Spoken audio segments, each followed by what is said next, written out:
அந்த வெறி பிடித்த ரசிகர்களை ஏமாற்றிக் கொண்டிருக்கிறார்கள். மற்றபடி இவர்கள் நாட்டை பற்றி கவலைப்படுவதில்லை. அவர்கள் கவலைப்படுகிறார்களா இல்லையா என்பது கூட தெரியாத ஒரு நடிகன் தான் நடிகர் விஜய். 69 படம் நடிச்சிருக்காரு. நேர ஷூட்டிங் போவாரு, டைரக்டர் சொல்லி கொடுப்பாரு, அதை நடிப்பாரு, வந்துடுவாரு. அவ்வளவுதான். சுயமா சிந்திக்கிறதுக்கோ சுயமா எதையாவது செய்யறதுக்கோ அவர் சின்ன வயசுல இருந்து அவர் வளர்க்கப்படல. அவர் பிறப்பு அப்படி கட்டி பாதுகாப்பா வைக்கப்பட்டிருக்கிற இந்த தமிழ்நாட்டை தயவு செய்து வேற யாரும் அந்த நடிகனுக்கு விஜய் கையில தூக்கி கொடுக்கிற வேலையை தயவு செய்து செஞ்சிடாதீங்க. சென்டர் பாயிண்ட் தமிழ்நாடு சேனல் நேயர்களுக்கு வணக்கம். நமது சென்டர் பாயிண்ட் தமிழ்நாடு சேனல் தன் எல்லைகளை விரிவுபடுத்திக் கொண்டே இருக்கிறது. காரணம் உங்களுடைய பேர் ஆதரவு தான். பார்க்கிற ஒவ்வொரு காணொளிகளையும் சப்ஸ்கிரைப் செய்து நண்பர்களுக்கு ஷேர் செய்தால் இன்னும் எங்களுக்கு ஊக்கமாக இருக்கு. முதல்ல இந்த 2 காணொளியை பார்த்துருங்க.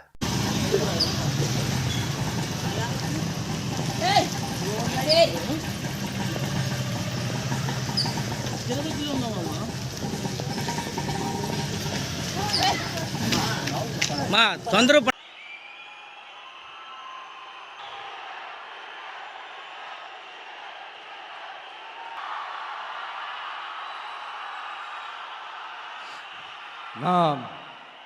சாரி,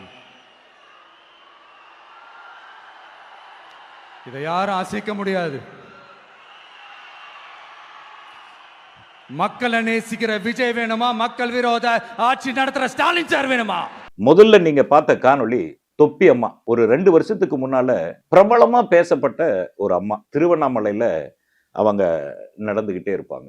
அது முதல் காணொளி. 2வது காணொளி நம்ம நடிகர் விஜய். முதல்ல பார்த்த தொப்பி அம்மா பிரபலப்படுத்தப்பட்ட ஒரு நபர். 2வது பார்த்த விஜய் ஏற்கனவே பிரபலம் ஆகியிருந்த ஒரு நடிகர். என்னங்க அது, ஒரு தொப்பி அம்மாவையும் ஒரு கட்சியினுடைய தலைவரையும் கொண்டு வந்து இணைக்கிறீங்களே, நியாயமாங்க அப்படின்னு நீங்க கேட்கலாம். உண்மை, நிஜம், யதார்த்தம் இந்த 2 பேரும் ஒண்ணுதான். முதல்ல அந்த தொப்பி அம்மாவை எடுத்துக்கங்க.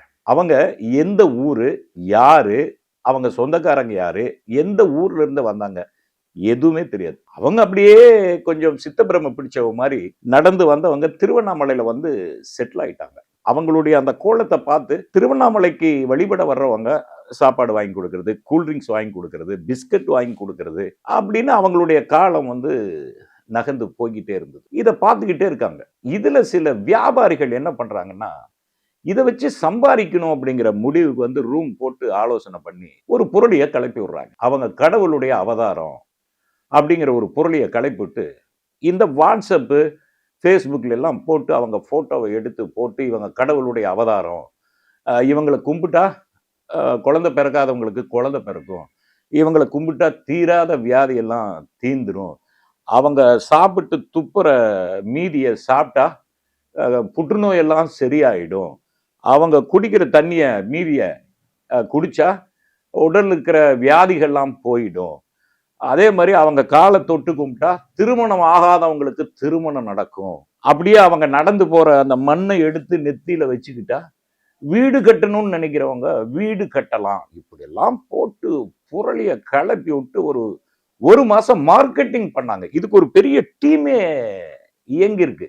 அப்படி பிரபலப்படுத்தப்பட்டதுக்கு பிறகு எப்பவுமே யாராவது ஒண்ணு சொன்னா அதுல உண்மை இருக்கா, பொய் இருக்கா, ஊதி பெரிதாக்கப்பட்டதா எதையுமே பார்க்க மாட்டாங்க. அப்படியே பார்த்தோன்னே நேரம் திருவண்ணாமலைக்கு கிளம்பி வந்தாங்க. பாவம் அந்த அம்மாவுக்கு எதுவுமே தெரியாதுங்க. சித்தப்பிரமை, அது உயிர் இருக்கு அவ்வளவுதானே ஒழிய அந்த பார்வையோ எதுவுமே கிடையாது. அந்த அம்மா காலில் போய் விழுகிறது என்ன, பிஸ்கட் வாங்கி கொடுக்கறது என்ன, அந்த அம்மா தின்னு ஓட்டு துப்புனதை எடுத்து சாப்பிட்றது என்ன, அது வந்து பான்பராக்கெல்லாம் போட்டு தம்மேலையே துப்பிக்குது. இப்படி ஒரு அலங்கோலமா இருந்தா கூட அது கடவுளுடைய அவதாரம் அப்படின்ட்டு அந்த அம்மாவை பெரிதாக்குனாங்க. அதுவும் பெரிய பிரபலம் ஆயிடுச்சு. அது யாருக்கிட்டையும் முகம் கொடுத்து பேசினதே இல்லை. பார்த்தா யாராவது போய் தண்ணி வாங்கி கொடுத்தாக்கன்னு கூட தண்ணி குடிச்சிட்டு துப்புது. அந்த மாதிரி ஒரு அம்மா. நம்ம அந்த அம்மாவை குறை சொல்லலை. அவங்களுக்கு மூளை சரியில்லை, அவங்கள பாதுகாக்கிறதுக்கு ஆள் இல்லை, சொந்தக்காரங்க யாருன்னு தெரியல. அப்படி எதுவுமே இல்லாத, அது உலகத்துல இருக்கிறேங்கிறதே தெரியாம ஒரு அம்மாவை மார்க்கெட் பண்றதுக்கு ஒரு குரூப் கிளம்புனாங்க. பரவலாம் பேச வச்சாங்க. அந்த அம்மாவை பார்க்கறது ஆயிரக்கணக்கான மக்கள் வெளி மாநிலத்துல இருந்தெல்லாம் வந்தாங்க. எங்க பார்த்தாலும் தொப்பி அம்மா, தொப்பி அம்மா, தொப்பி அம்மா, தொப்பி அம்மா. அவங்க நடக்கும்போது நடக்கிறது, காலில் உழுகிறது என்ன, அவங்க பார்க்குற அவங்க எச்ச துப்பும் போது குனிஞ்சு நிற்கிறது என்ன, அவங்க பலார் நுட்டா வாங்குறது என்ன, இப்படி பிரபலமானாங்க. ஆனதுக்கு பிறகு அவங்கள ஊதி பெருசாக்குனாங்கல்ல, அப்ப அவங்களுக்கு ஒரு மோட்டிவ் இருக்கும்ல, எதனால இப்படி சாதாரணமா சித்த பிரமை பிடிச்சிருக்கிற ஒரு அம்மாவை ஊதி பெருசாக்குறாங்க அப்படின்னு ஒரு இது வரும்ல.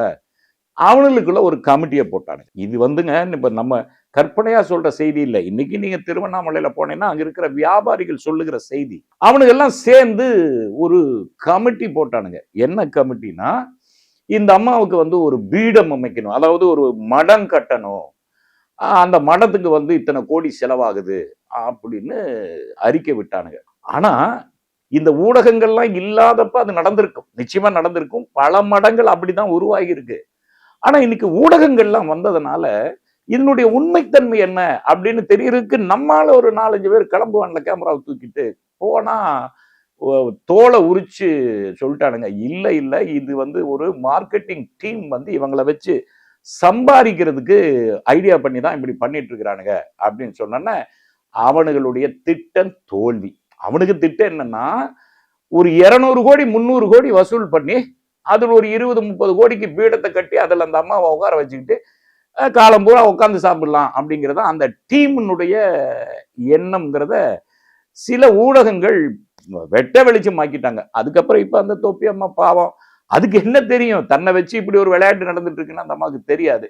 அது எப்பவும் போல தொப்பியை போட்டுக்கிட்டு இப்பவும் போய் கடையில் நின்றுட்டு வாங்குறத குடிக்கிறத குடிச்சுக்கிட்டு திங்கிறத சாப்பிட்டு அது பாட்டுக்கு அந்த கிரிவல பாதையில நடந்துகிட்டே இருக்கு. இது தொப்பி அம்மாவுடைய கதை. சரி, இந்த தொப்பி அம்மாவுக்கும் நம்ம விஜய்க்கும் என்ன சம்பந்தம் அப்படின்னு நீங்க கேட்கலாம். ஒண்ணுமே இல்லைங்க, நான் முதல்லயே சொன்ன மாதிரி அது பிரபலப்படுத்தப்பட்ட ஒரு அம்மா, இது ஏற்கனவே பிரபலமாகி இருக்கிற ஒரு நடிகன். இதுதான் வித்தியாசம். அது எப்படி நீங்க விஜய் அப்படி சொல்லலான்னு கேக்குறீங்க? ஒண்ணுமே இல்ல, நேத்து வேலூர்ல சந்திப்பு நிகழ்த்தினார்ல, அந்த சந்திப்புல அவரு பேசின ஒரு தொடர்பட்ட பேச்சுக்கள், திடீர்னு ஆக்ரோஷம், திடீர்னு சாந்தம், திடீர்னு கோபம், திடீர்னு சாந்தம், திடீர்னு கையை உயர்த்துறது, திடீர்னு அப்படியே அழுகிறது, திடீர்னு உணர்ச்சி கொப்பளிக்கிறது, அப்புறம் ஒண்ணுமே இல்லாம அப்படியே சைலண்ட் மோடுக்கு போயிடுறது, திடீர்னு அப்படி நெஞ்சு வெடிக்கிற மாதிரி கத்துறது, அப்புறம் அப்படியே நெஞ்ச புடிச்சுக்கிட்டு அங்கு இங்கு நடக்கிறது. அதாவது என்னன்னாங்க, தன்னிலை மறந்த ஒருவன் என்னென்ன செய்வானோ அதையெல்லாம் நேத்து நடிகர் விஜய் பண்ணாரு. அவரு அந்த முன்னாடி பேசுறதுக்காக எழுதி வைக்கிறாங்கல்ல, இப்ப சரளமா பேச வராதவங்க என்ன பண்ணுவாங்க, குறிப்புகளை மட்டும் எழுதி வச்சுக்கிட்டு அந்த குறிப்புகளுடைய விவரத்தை வெளிப்படையா பேசுவாங்க. இதுதான் அவன் மேடையில பேசுறதுக்கான இது. சில பேர் என்ன பண்ணுவாங்க, மேடைக்கு போறதுக்கு முன்னாடியே பேச வேண்டியதை சரளமா மனசுக்குள்ள ஏத்திக்கிட்டு அங்க போய் பேசுவாங்க. இதுல 2 ரகம் இருக்கு. ஒரு சின்ன பேப்பர்ல குறிப்பு எழுதி வச்சுக்கிட்டு அந்த குறிப்பை நினைவுபடுத்தி 1 மணி நேரம் 2 மணி நேரம் பேசுறவங்களும் இருக்காங்க. இது வந்து பல தலைவர்கள் இருக்காங்க, பல பேச்சாளர்கள் அப்படி இருக்காங்க, பட்டிமன்ற பேச்சாளர்கள் இருக்காங்க, எல்லாமே இருக்காங்க. ஆனா விஜய் எப்படிப்பட்டவர்னா, கேரவன்ல இருந்து வெளியே வராருல, அதிலிருந்தே அவருக்கு ஸ்கிரிப்ட் கொடுத்துறாங்க. அந்த ஸ்கிரிப்டினுடைய 17வது பக்கம் தான் இந்த பக்கம். இது வெளியே வந்துருச்சு. நேத்து அவருக்கு கொடுத்த ஸ்கிரிப்ட் வந்து மொத்தம் 26 பக்கம். அதுல 17வது பக்கம் ஒரு சாம்பிளுக்காக நான் உங்களுக்கு படிக்கிறேன். நோட்: இந்த இடத்தில் நார்மலாக பேச தொடங்கி எவ்வளவு உங்களால் கத்த முடியுமோ கத்தவும். அப்ப அவர் கத்தி பேசுறாரு. எனக்கு எதிராக செய்யற ஒவ்வொரு செயலும் அது மக்களுக்கு எதிரான செயல்னு அவங்களுக்கு தெரியாம போச்சு. இந்த விஜயும் மக்களும் வேற வேற இல்ல. இந்த விஜயும் மக்களும் ரத்தமும் சதையும் மாதிரி, உடலும் உயிரும் மாதிரி, ஒன்னிலிருந்து ஒன்ன பிரிக்கவே முடியாது. ஏன் இப்படி பேசணுங்கிறதுக்காக இன்ஸ்ட்ரக்ஷன் எவ்வளவு கத்தி சொல்ல முடியுமோ அவ்வளவு கத்தணும். ஏன்னா இது சென்சிட்டிவ் அண்ட் சென்டிமெண்டான விஷயம் அப்படிங்கிறது நோட். அதுக்கப்புறம் ஒரு கேப் விட்டுருவாரு. அதுக்கப்புறம் நோட் கொடுப்பாங்க. இந்த வரியை பேசி முடித்து விட்டு சிறிது கேப் விட வேண்டும். பேச முடியாதது போல் பாசாங்கு செய்ய வேண்டும். மைக்கை விட்டு சற்று நகர்ந்து சென்று அளவும் உங்கள் பாணியில். அதாவது விஜய் அலற மாதிரி அழணும். மறுபடியும் மைக் பக்கம் வந்து கண்கலங்கி, அவரு நடிகர் இல்லைங்க, சொன்ன புரிஞ்சுக்குவாரு, கண்கலங்கி சாரி என சொல்லிவிட்டு மறுபடியும் எமோஷனலாக பேச தொடங்குவோம். சாரி, இதை யாரும் அசைக்க முடியாது. மக்களை நேசிக்கிற விஜய் வேணுமா, மக்கள் விரோத ஆட்சி நடத்துற ஸ்டாலின் சார் வேணுமா? இந்த விஜய நம்புறீங்களா, ஸ்டாலின் சார நம்புறீங்களா? Proof, this is the proof. அப்புறம் மறுபடியும் நார்மலா பேச தொடங்குவோம். இன்ஸ்ட்ரக்ஷன் பேசிட்டு இருக்கும் போது இடையில் கொஞ்சம் அப்படி நகைச்சுவையா சிரிக்கவும். திமுக ஊழல் சக்தி இதையெல்லாம் ஏன் சொல்றோம், எதுக்கு சொல்றோம்னா மக்களுக்கு நல்லா தெரியும். திமுகவுக்கும் டிவிகேவுக்கும் டிஎம்கேக்கும் தான் போட்டி. இது மக்களுக்கு தெரியும் சொல்லிட்டு இதெல்லாம் முடிஞ்சுதா, ஷூட்டிங் ஸ்கிரிப்ட் முடிஞ்ச உடனே ப்ளீஸ் டர்ன் ஓவர், அதை அப்படி திருப்பணும், அடுத்த பக்கத்துக்கு போயிடுவாங்க. இது விஜய்க்கு கொடுத்திருக்கிற ஸ்கிரிப்ட். பொதுவா ஷூட்டிங் போகும்போது என்ன பண்ணுவாங்கன்னா டயலாக் எழுதுவாங்க. அந்த டயலாக்ல இந்த பக்கம் வந்து ஆக்ஷன், அதாவது அவர் என்ன பண்ணணும், நடந்து வரணும், அந்த கிணத்துக்கு பக்கம் வரணும், கிணத்துக்கு பக்கம் வந்தோன்னா குனிந்து பார்க்கணும், குனிஞ்சு பார்க்கும்போது கீழே ஒருத்தர் நிற்பான், அவனை பார்த்து டயலாக் பேசணும் அப்படின்னு ஆக்ஷன். இங்க டயலாக் இருக்கும். அந்த மாதிரி ஷூட்டிங் ஸ்கிரிப்ட தான் விஜய் பேசுறாரு. அப்ப இதை எழுதி கொடுத்து தான் பேசுறாரே ஒழிய அவரது பேசுறதுல என்ன பேசுறோம், எதுக்காக பேசுறோம், ஏன் கோபப்படுறோம், ஏன் ஆத்திரப்படுறோம், எதுக்காக திமுகவை திட்டுறோம், எதுக்காக திமுகவை தீய சக்தின்னு சொல்றோம், எதுக்காக அதிமுகவை ஊழல் சக்தின்னு சொல்றோம், எதுவுமே அவருக்கு தெரியல. இதான் உண்மை, தெரியல. இன்னொன்னு பாத்தீங்கன்னா அவரு நேற்று சில திட்டங்களை அறிவிச்சுட்டு வர்றாரு. என்ன அறிவிக்கிறாருன்னா, நாங்கள் ஆட்சிக்கு வந்தால் இருக்கிற ஐஏஎஸ் ஐபிஎஸ் பதவிகள் இருக்குல்ல, அதுல பாதி பெண்களுக்கு பாதி ஆண்களுக்குன்னு பேசுறாரு. எவ்வளவு பெரிய இன்மெச்சூர் பாடுங்க. ஐஏஎஸ் ஐபிஎஸ் போஸ்டிங்கிறது சென்ட்ரல் கவர்மெண்ட் தேர்வு வச்சு நடத்தி அவங்க பண்ற அப்பாயின்மெண்ட். இதுல ஸ்டேட் கவர்மெண்ட்டுக்கு வேலையே கிடையாது. டிரான்ஸ்ஃபர் மட்டும்தான் ஸ்டேட் கவர்மெண்ட் பண்ணலாம், அப்பாயின்ட் பண்றது வந்து சென்ட்ரல் கவர்மெண்ட் தான். இந்த அடிப்படையே கூட புரியாம யாரோ எழுதி கொடுத்ததை வச்சுக்கிட்டு கண்டபடி பேசுறது, நாகரிகம் இல்லாம பேசுறது, நம்ம பேசுற அந்த சொல்லுல நாகரிகம் இருக்கா இல்லையான்னு கூட யோசிக்கிற தன்மை இல்லாத ஒரு நடிகர் தான் இந்த விஜய். இப்ப அப்படி எழுதி கொடுக்கிறது யார்?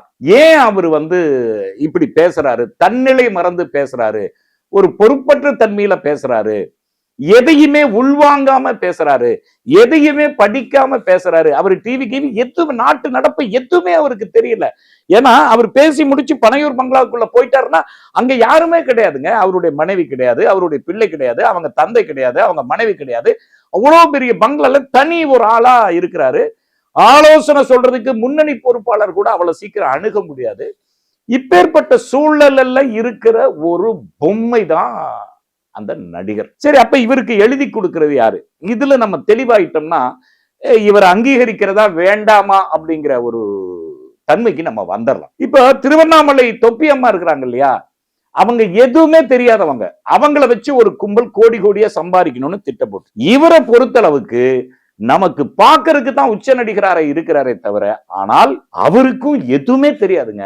69 படம் நடிச்சிருக்காரு. நேர ஷூட்டிங் போவாரு, டைரக்டர் சொல்லி கொடுப்பாரு, அதை நடிப்பாரு, வந்துருவாரு. அவ்வளவுதான். சுயமா சிந்திக்கிறதுக்கோ சுயமா எதையாவது செய்யறதுக்கோ அவர் சின்ன வயசுல இருந்தே அவர் பழக்கப்படல. அவர் பிறப்பு அப்படி, இப்பவும் அவர் அப்படிதான் இருக்காரு. ஒரு கருத்தை சொல்றாங்களே, அதுல ஒரு மறு கருத்து சொல்லக்கூடிய ஆற்றலோ தெளிவோ அரசியல் புரிதலோ அல்லது அரசியலை பற்றிய படிப்பறிவோ அல்லது கேள்வி ஞானமோ அல்லது தொலைக்காட்சியில் நடைபெறுகிற விவாதங்கள், முகநூல் போன்றவற்றில் நடக்கிற விவாதங்கள், தன்னை பற்றி எழுகிற விமர்சனங்கள் எதுவுமே அவருக்கு தெரியாது. மேடைக்கு போறதுக்கு 2 நாளைக்கு முன்னாடி ஸ்கிரிப்ட் கொடுப்பாங்க.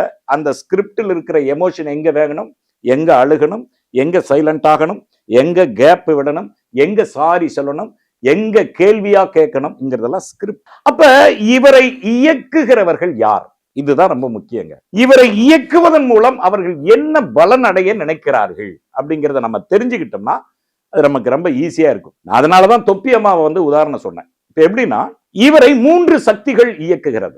ஒரு சக்தி பாஜக என்கிற சக்தி. அப்ப பாஜக இவரை எப்படி தன்னுடைய வலைகளுக்குள் வீழ்த்துச்சு அப்படின்னா, இவருடைய வருமான வரி, கரூரில் ஏற்பட்ட அந்த பெரும் துயரம், இதையெல்லாம் வச்சு ஒரு கிடுக்கு பிடி லாக்ல இவரை லாக் பண்ண வச்சு, நாங்க சொல்றத நீ செய் அப்படிங்கிற ஒரு அழுத்தத்துக்கு உட்படுத்திட்டாங்க. அதுல இருந்து அவரால் எஸ்கேப்பே ஆக முடியாது.